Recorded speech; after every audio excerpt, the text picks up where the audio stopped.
Being lovers of self really does describe many people, doesn't it? Men and women tend to pursue whatever brings them pleasure. In the last days, men will be lovers of themselves. And of the 18 things that Paul goes on to describe, that one sort of serves as a categorical heading. They will love themselves, and it is no surprise then that they are secondly lovers of money. They are concerned only of themselves, and then they are concerned only of the things that they can purchase, so they give their lives to making money.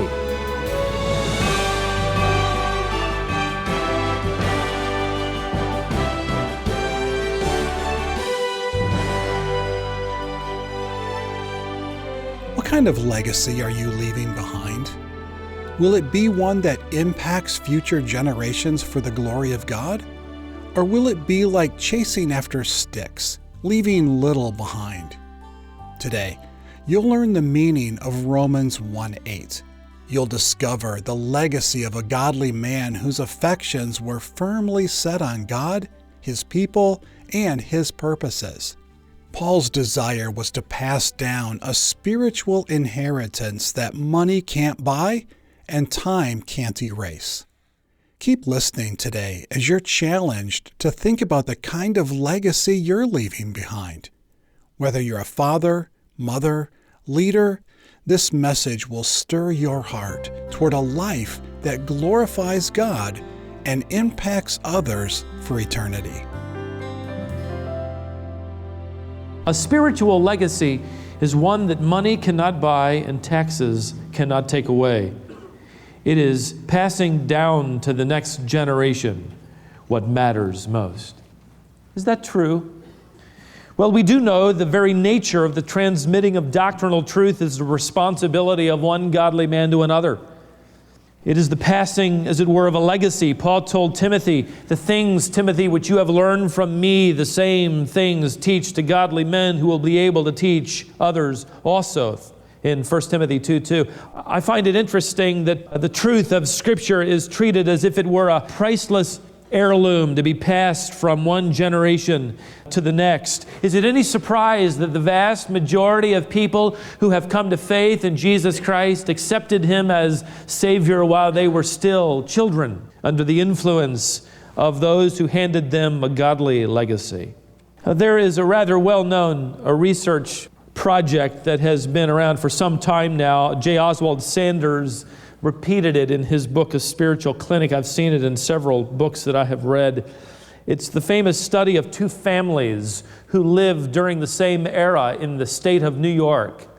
And their generations were traced coming down from the beginning of when they began the research on one family in the name of a man named Max Jukes and his descendants, and another family was researched that lived during the same time, a man by the name of Jonathan Edwards, who also lived in New York.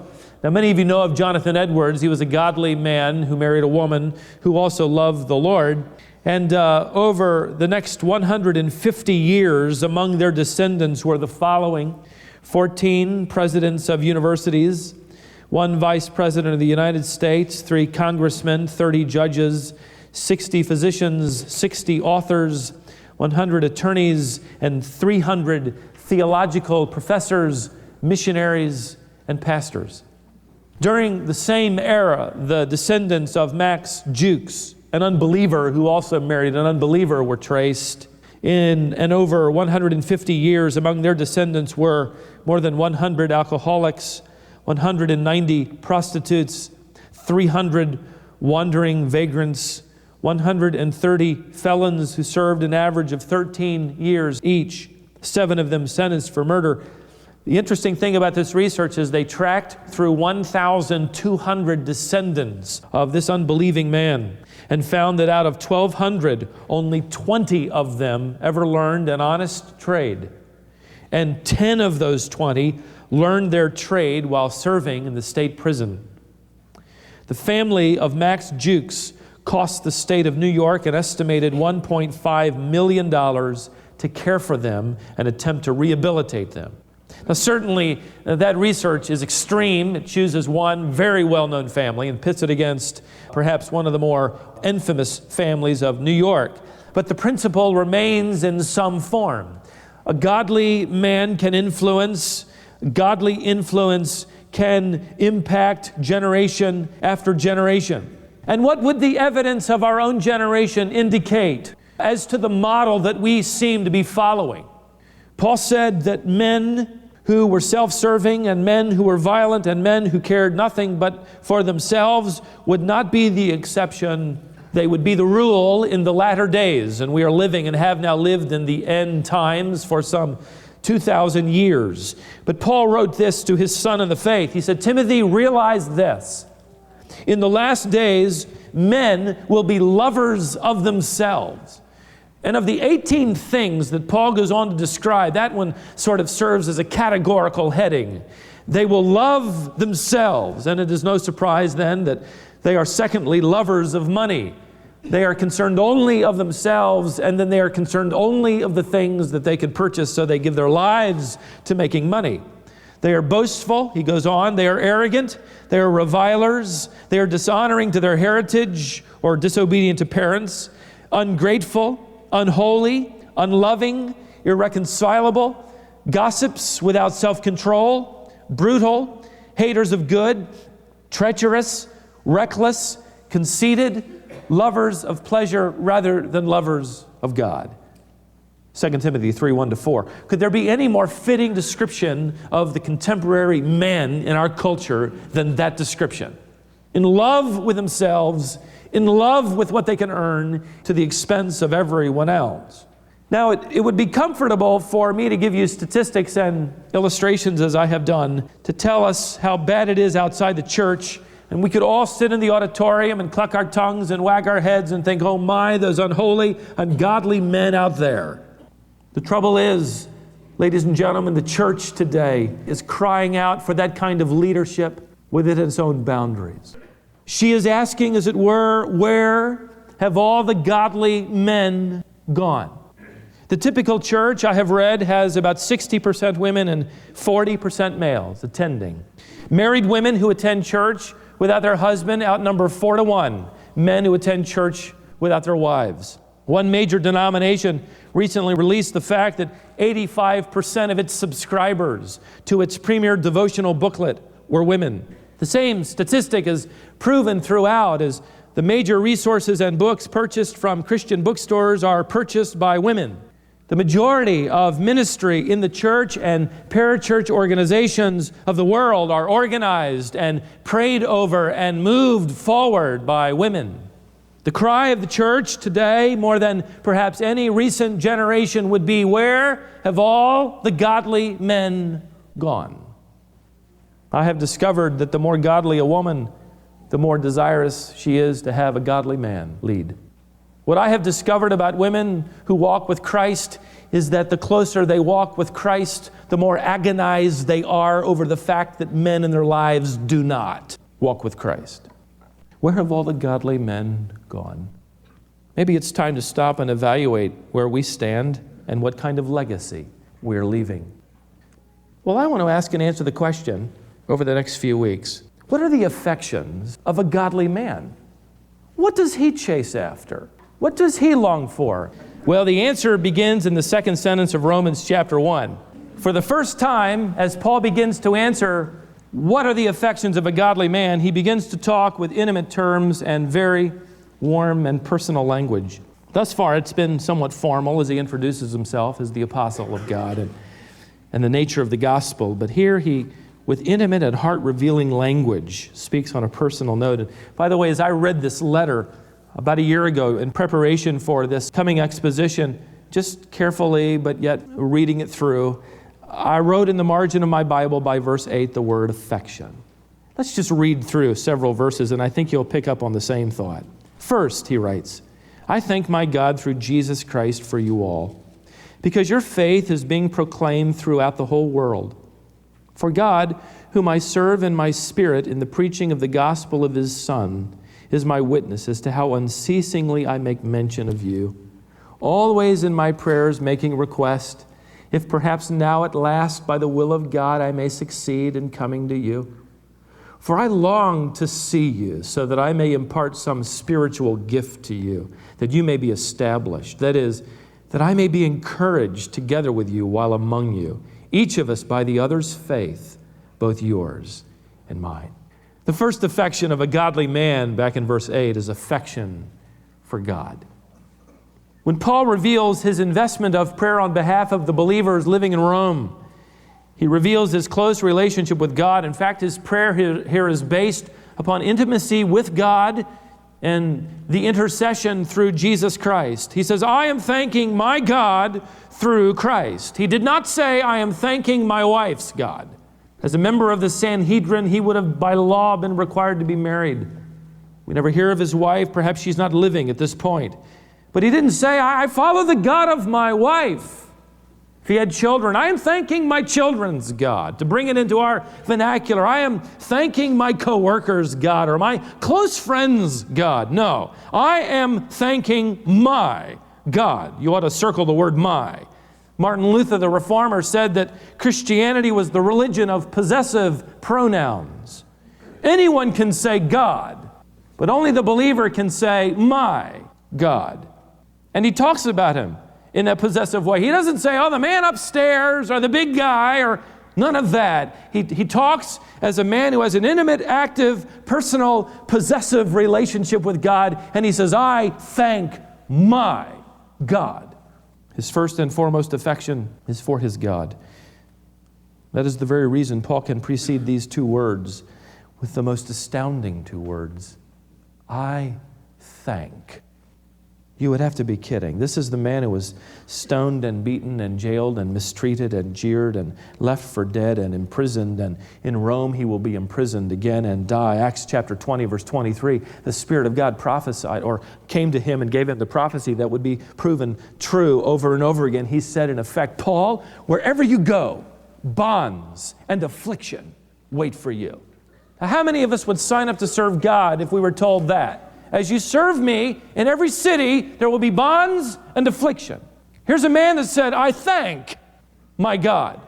He will live out the remainder of his days in the Mamertine prison in Rome, a prison that had the city's sewer running by the gate of the prison, and anybody that was put into that prison never walked out alive. They were either strangled by the guards or starved to death, and when they died, they simply opened the gate and flooded the cell and washed the corpse out into the sewer system.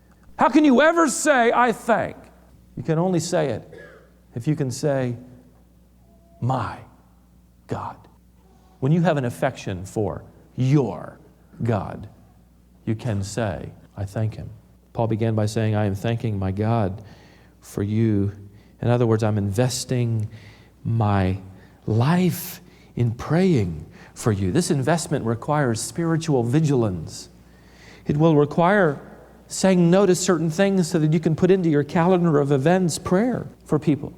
Ken Hughes, in his excellent book, The Disciplines of a Godly Man, said that godliness requires the habit of refusal. What is it that you've said no to lately so that you could be involved in something like he is involved in here? You'll never get out of this kind of investment all that God intended if all we do is chase after sticks. You see, the question is, who's praying for your wife?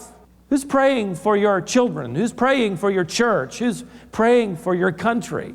Here's a man who said, first of all, I thank my God for you. And can you imagine for a moment what it meant to be a Roman Christian? Getting a letter from Paul and finding out that the apostle is praying for you. You ever had anybody say, I'm praying for you? It always warms your heart and gives you hope and encouragement.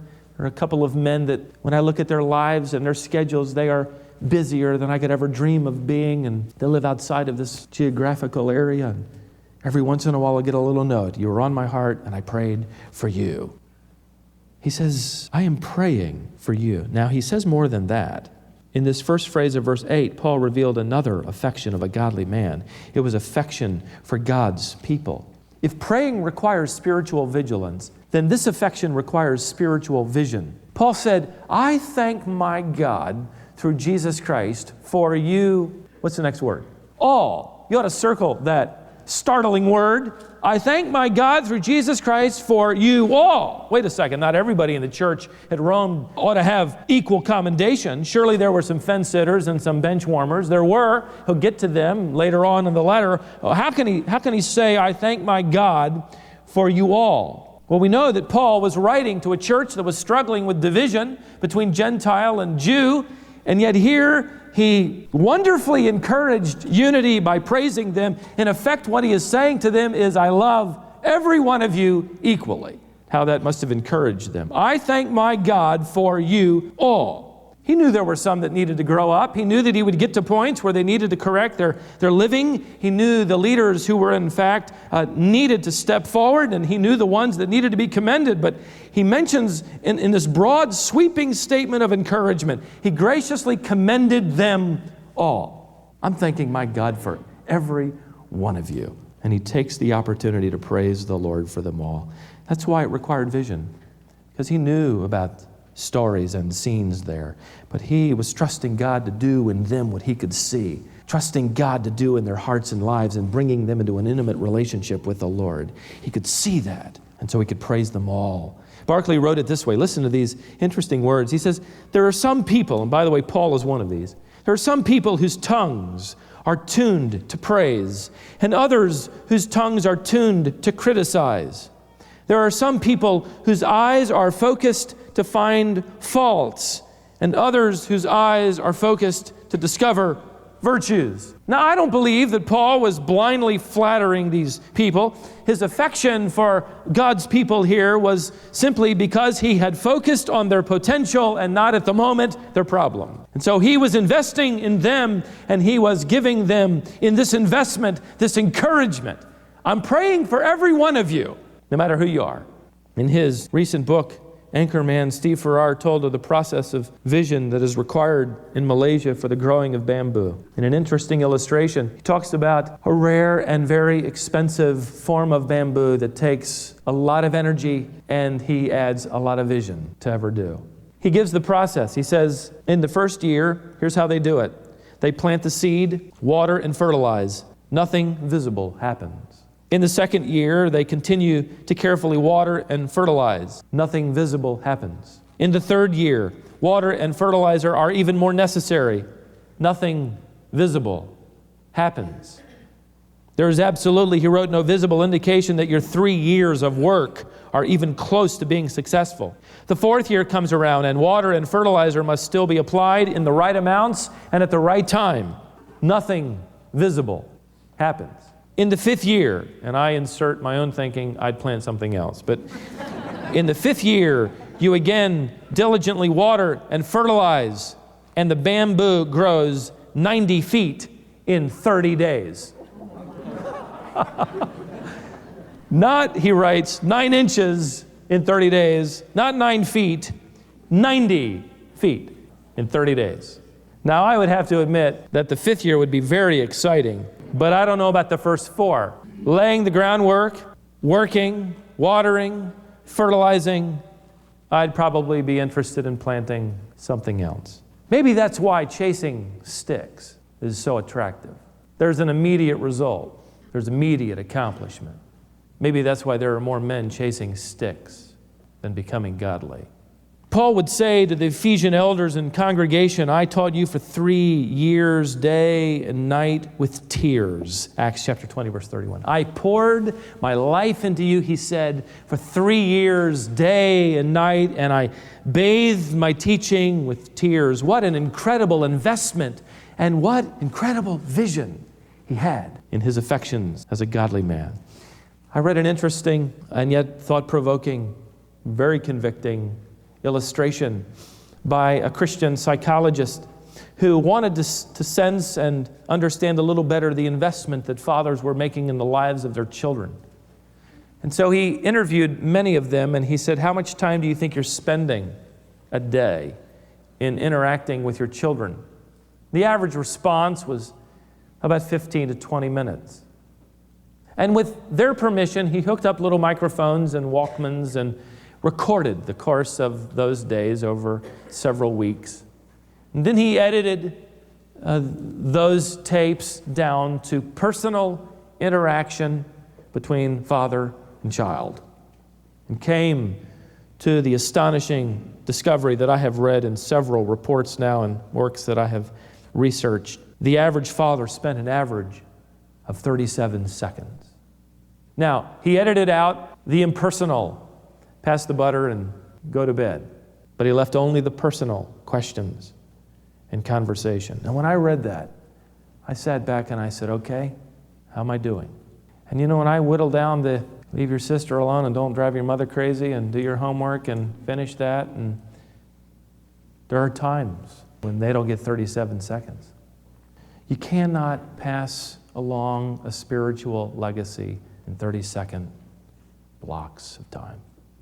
Thirdly, the affection of a godly man includes affection for God's purposes. So we have spiritual vigilance, we have spiritual vision, and here we have spiritual values. Paul writes, go back to the last phrase of Romans 1:8, and this I think is perhaps the most telling phrase of his godly character. He says, I thank my God through Jesus Christ for you all. Why? Because your faith is being proclaimed throughout the whole world. Paul, in effect, is communicating here, I am so proud of you. Why? Because you have become famous for your faith. He is saying the vibrancy of your trust in God, the commitment of your walk for Jesus Christ, it is on everybody's tongue. Can you imagine how significant it would be for the church at large to hear that the believers in Rome who lived where Nero sat enthroned and that evil metropolis sort of plugged away in its vile essence, that there were some there who had not bowed their knee to Caesar and they had not gone along with the culture that was popular in their day. They instead were following after God, and their life of faith would certainly be news. And he's saying, I'm so proud of you. Why? Because your faith is being spread abroad to the rest of the world. One author provoked my thinking when he said, you know, some churches are famous for their architecture. Some churches are famous for their organ. Some are famous for their programs. Some churches are famous for their pastor. Some are famous for their history. Some are famous because of who attends or who has attended in the past. But can you imagine being famous for your faith? One of the things you can miss here in this phrase is the fact that Paul is quietly encouraging their priority by virtue of what he praises. And we do the same. These unconscious messages that we communicate by what we consider praiseworthy. What is it that you praise in the lives of those around you? What is it that you compliment? What is it that impresses you about others? And you find yourself praising them for, is it their job, their looks, their car, their title, their connections, their house, their grades? The godly man whose affections are driven toward God and toward God's people and toward God's purposes is most excited about the evidence of the Spirit of God living and breathing through a person around them, and they commend them for their activity for God. I'm so proud of you. Why? Because your faith in God is so obvious. The one who is excited about those things is on his way to becoming a godly person. I picked up this little volume in the bookstore some time ago. All it says on the cover was, "Thanks, Dad." That got my attention. It's a compendium of authors who write brief stories of their fathers who passed along to them a spiritual legacy. It's by Ken Gear, by the way, if you want to get it. This particular author wrote, "My father grew up on Germantown Avenue in Philadelphia in the early 1900s. With a family of 6, he lived in a second-story apartment above the Germantown Gospel Hall, where they all worshiped. In 1917, when my dad was only 5, his father wired the Gospel Hall with electricity as a volunteer, determined to have the job completed in time for Sunday morning worship.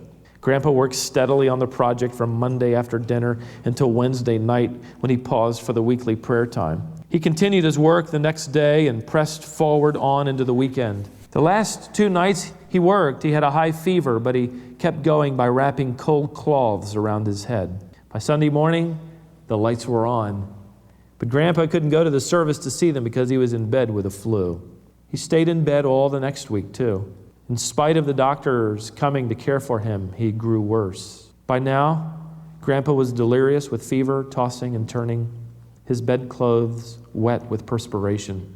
In a moment of lucidity, Grandpa looked at my then 5-year-old father and with tenderness in his eyes, put his arm around him and uttered the words, "Hush now, God is in it." A few moments later, he died. Fast forward to a Sunday morning when I was now 5. About 50 people have gathered in a circle around a table to partake of the Lord's Supper. In the middle of the table, covered with a white cloth, were the elements, and I, as a 5-year-old, was lying there on the floor, oblivious to the event or the elements. As my dad stood to pray, I remember looking up at him. And as I listened to him pray, I thought, whoever he's talking to means more to him than anyone else does. The greatest gift my parents and grandparents gave me was the realization that I was not the most important person in their lives. Neither was my brother. Neither were they to each other. No one was more important to them than God. I learned that everyone's life is a story whose point is discovered only when that story is lifted up into the larger story of God. We are not the point, none of us. God is. And until we see our story as a subplot in His eternal drama, we will never see the meaning of life. I learned that lesson from my father as he taught me the value of God. He is in the process of passing on a spiritual legacy, whether he can see visible evidence or not. To him, like the Apostle Paul, no matter what happens in life, he can say with confidence, God is in it.